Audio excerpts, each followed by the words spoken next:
ఏమైపోవాలా. అందుకే ఈరోజు మా విద్యార్థి నాయకుడు రామకృష్ణ గారి ఆధ్వర్యంలో ఇలా రాష్ట్ర వ్యాప్తంగా పిలిపించడం జరిగింది.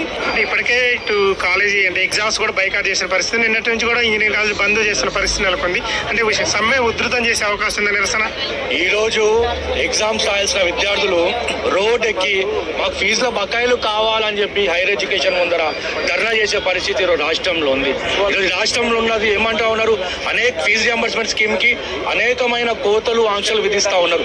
ఈరోజు ఆ ఫీజు రియంబర్స్మెంట్ స్కీమ్ కి కోతలు ఆందోళన విధించద్దు, అవసరమైతే మీ ఎమ్మెల్యే జీతాలకు కోతలు విధించండి, మీ మంత్రుల జీతాలకు కోతలు విధించండి, మన చైర్మన్ జీతాలకు కోతలు విధించండి, కానీ మా ఫీజు రియంబర్స్ బకాయిలకు కాదు. అల్టిమేటం జారీ చేస్తా ఉన్నాం, తక్షణమే మా పెండింగ్ లో ఫీజుల బకాయిలు చెల్లించాలి.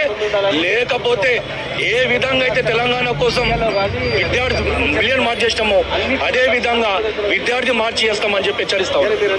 ఖచ్చితంగా ఫీజు రియంబర్స్మెంట్ బకాయిలు మాత్రం విడుదల చేయాలి. విడుదల చేయకపోతే మాత్రం రాష్ట్ర వ్యాప్తంగా నిరసనలు చేస్తామని బీసీ జేఏసీతో పాటు మాజీ మంత్రి శ్రీనివాస్ గౌడ్ కూడా అంటున్న పరిస్థితి నెలకొంది. గతంలోనే దీపావళి కొన్ని, దసరా కొన్ని విడుదల చేస్తామన్నారు, కానీ ఎలాంటి బకాయిలు విడుదల చేయలేదు. దాంతోపాటు నిన్నటి నుంచి కూడా సమ్మె ఉధృతం, అంటే కాలేజీలన్నీ కూడా సమ్మె పాటించాయి. అదేవిధంగా ఈ ఎగ్జామ్స్ కూడా బైకాట్ చేస్తున్న పరిస్థితి నెలకొందని మాత్రం ఇటు బీసీ జేఏసీ సంఘ నాయకులు అంటున్నారు.